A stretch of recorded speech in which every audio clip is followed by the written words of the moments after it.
వెంటనే తాండూరు ప్రజలకు ఇష్టమైనటువంటి దేవుడు ఈరోజు తాండూరు నియోజకవర్గ ప్రజలు ఎక్కడ ఎన్ని పనులున్నా కానీ తప్పకుండా శ్రీరాముని వాళ్ళు స్వతహాగా పండించినటువంటి పంటని అత్యంతల ద్వారా అత్యంతలు తీసుకొచ్చి శ్రీరామ కళ్యాణంలో పాల్గొనడమే ఇక్కడ ఉన్నటువంటి యావత్ తెలంగాణ కానివ్వండి, కర్ణాటక కానివ్వండి, మహారాష్ట్రలో ఉన్నటువంటి రైతాంగం కూడా దాంతోపాటు తాండూరు నియోజకవర్గంలో ఉన్నటువంటి రైతాంగం ప్రతి ఒక్కరు కూడా పాల్గొని ఆ అత్యంతలు స్వామివారికి సమర్పించుకొని అందరం బాగుండాలా, తాండూరు నియోజకవర్గ ప్రజలు మంచి వర్షాలు పడాలా, మంచి పాడి పంటలు పండాలా, ఆయన ఆరోగ్యంగా ఉండాలని చెప్పి తాండూరు ప్రజలు బాగుండాలని చెప్పి ఆ శ్రీరాముని కోరుకోవడం జరిగింది. శ్రీరాముడు ఏ విధంగా అయితే పాలించాడో ఈరోజు కాంగ్రెస్ గవర్నమెంట్ కూడా మన రేవంత్ రెడ్డి గారు ముఖ్యమంత్రి గారు కూడా వారిని ఆదర్శంగా తీసుకొని తప్పకుండా ఏదైతే ఆ రోజు 6 గ్యారెంటీలు ఇచ్చిండో శ్రీరాముని కృప వల్ల అన్నీ కూడా ఇంప్లిమెంట్ చేసి తెలంగాణ ప్రజల మనోభావాలని తప్పకుండా వాళ్ళ ఆశీర్వాదం పొందుతాం. రేపు రాబోయే ఎలక్షన్లో కూడా ఖచ్చితంగా 17కి 15 సీట్లు కంపల్సరీ గెలుస్తాం. దాంట్లో గెలిచే సీటు కూడా చేవెళ్ళ కూడా ఫస్ట్ కూడా ఉంటుందని చెప్పి కూడా జుట్టుపల్లి రామస్వామి ముందులో తెలియజేస్తా ఉన్నాం. ఇక్కడ ఉన్నటువంటి పనులు కూడా ఇప్పుడే సోదరులు అడిగినట్టు రోడ్లు ఉన్నాయి. వాస్తవంగా రోడ్లు చాలా గత 10 సంవత్సరాల నుంచి రోడ్ల వ్యవస్థ అస్తవ్యస్తంగా తయారైంది. ఖచ్చితంగా రోడ్ల వ్యవస్థ అనేది రోడ్లు ఖచ్చితంగా బాగా చేస్తాం. రోడ్లనే కాకుండా కూడా జుట్టుపల్లి రామస్వామి అంటే ఎంతో ఇష్టమైనటువంటి దేవుడు. అనుకున్నటువంటి అభివృద్ధి మాత్రం జరగలేదు. భద్రాచలం తర్వాత సెకండ్ రామస్వామి అని చెప్పి జుట్టుపల్లికి పేరుంది, కానీ ఇక్కడ అభివృద్ధి జరగలేదు. రంజితన్న గారి సహకారంతో నేను గౌరవ ముఖ్యమంత్రి గారు మన పక్కనే ఉన్నాడు కనుక వారి సహకారంతో నెక్స్ట్ ఇయర్ వరకు మాత్రం ఖచ్చితంగా మార్పు అనేది జుట్టుపల్లి రామస్వామి దగ్గర ఉంటుంది.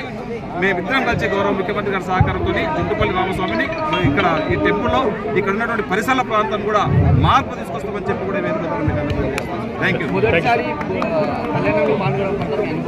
చాలా సంతోషంగా ఉంది రాముల వారి సన్నిధిలో పాల్గొనడం, వారి దగ్గరుండి వారి కళ్యాణాన్ని వీక్షించడం చాలా అనుభూతిగా ఉంది, చాలా బాగుంది. ప్రజలు కూడా సంతోషంగా ఉండాలని చెప్పేసి ఇక్కడ స్థానిక ఎమ్మెల్యే అన్న మనోహర్ రెడ్డి గారి సమక్షంలో పెద్దలు మా కాంగ్రెస్ నాయకులందరి సమక్షంలో ఇవాళ నిజంగా కళ్యాణంలో పాల్గొనడం, అందరు అక్షంతలు కలగడం, అందులో పాల్గొనడం చాలా చాలా సంతోషం. ఇక్కడ ఉన్న అక్కా చెల్లెలందరూ ప్రతి ఒక్కరికి శ్రీరామనవమి శుభాకాంక్షలు. ఇక్కడికి వచ్చిందంటే అరణ్యవాసం తర్వాత ఎప్పుడైతే శ్రీరాముడు ఇక్కడ వెలిచిండో అప్పటికెళ్ళి దీనికి ఎంత గొప్ప చరిత్ర ఉందో అందరికీ తెలుసు. ప్రతి ఏడా మన శ్రీరామనవమి రోజుకి పెద్ద ఎత్తున అందరూ భక్తులు వస్తుండ్రు, కళ్యాణంలో పాల్గొంటున్నారు. అందరూ భక్తి శ్రద్ధలతో అక్షంతలు వాళ్ళే ప్రయాణం తీసుకొచ్చి వాళ్ళు పండించిన పంట తీసుకొచ్చి అక్షంతల రూపంలో ఇక్కడ చల్లడం చాలా నిజంగా శ్రీరాముని చరిత్ర అప్పుడు చరిత్ర పట్టాభిషేకం తర్వాత ఎప్పుడైతే పట్టాభిషేకం ఉన్న తర్వాత ప్రజలకు ఎంత మంచి పాలన అందించండి, అందరినీ ప్రజాపాలన అని చెప్పి ప్రతి ఒక్కరి బాధలు ఆయనే ప్రయాణ ఊరూరు వెళ్ళి వాళ్ళ బాధలు తెలుసుకొని చేసిన శ్రీరామచంద్రుడే ఆదర్శంగా ఉండాలి. ప్రజానాయకులకైనా ఎక్కడ రాష్ట్రంలో అయినా కేంద్రంలో అలాంటి శ్రీరామచంద్రుడు ఎన్ని బాధలు పడ్డాడో తెలుసు. అయినా కానీ అరణ్యవాసం వచ్చినప్పుడు మనం చూసిన లవకుశులు ఎంత బాధపడ్డారు.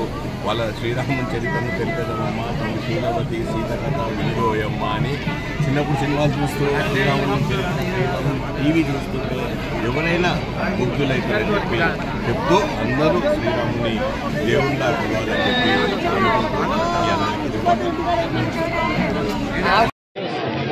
తాండూరు నియోజకవర్గ ప్రజలందరికీ కూడా శ్రీరామనవమి శుభాకాంక్షలు తెలియజేస్తా ఉన్నాం. మరి ఈరోజు ఇక్కడ జుంటుపల్లి ఆలయం దగ్గర మరి తండోపతండాలుగా పెద్ద ఎత్తున తాండూరు నియోజకవర్గమే కాకుండా చుట్టుపక్కల ప్రాంతాల ప్రజలందరూ కూడా ఇక్కడ పెద్ద ఎత్తున రాముల వారి దర్శనము అదేవిధంగా కళ్యాణ మహోత్సవాన్ని తిలకించడానికి పెద్ద ఎత్తున ఇక్కడికి భక్తులందరూ కూడా రావడం జరిగింది.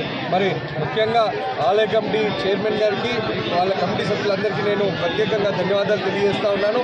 చాలా బ్రహ్మాండమైన ఏర్పాట్లు చేసి ప్రజలందరికీ ఎటువంటి ఇబ్బందులు లేకుండా అన్ని విధాలుగా మంచి ఏర్పాట్లు చేసినందుకు ప్రజలందరి తరఫున నేను వాళ్లకు ధన్యవాదాలు తెలియజేస్తాను. అదేవిధంగా రాముల వారి భక్తులందరిపైన ఆయన దీవెనలు ఉండాలని చెప్పి తాండూరు ప్రజలందరూ కూడా సుఖ సంతోషాలతో ఆరోగ్యాలతో అష్టైశ్వర్యాలతో కలిసిమెలిసి ఉండే విధంగా మంచి పంటలు పండి ఎవరి వృత్తిలో వాళ్ళు ఉన్నత పదవులకు వెళ్ళే విధంగా పిల్లలకు మంచి చదువు వచ్చే విధంగా తాండూరు ప్రాంతం అంతా కూడా సుభిక్షంగా ఉండే విధంగా ఆ రాముల వారి దీవెనలు మన పైన ఉండాలని చెప్పి ఆ భగవంతుని ప్రార్థిస్తూ ప్రజలందరికీ కూడా శ్రీరామనవమి శుభాకాంక్షలు తెలియజేస్తాను.